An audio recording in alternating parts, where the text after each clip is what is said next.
Hi. Today I will show you the shortcut key or command for on-screen keyboard on Windows 11 and 10. On your keyboard, press Ctrl, Windows and O at the same time.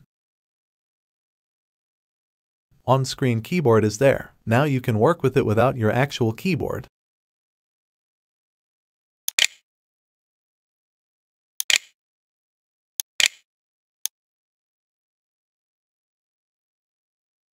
Again, can press Ctrl, Windows and O at the same time to close it.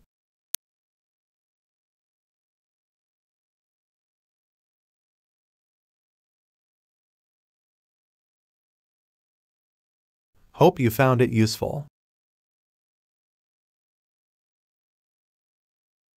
Please subscribe and inspire us.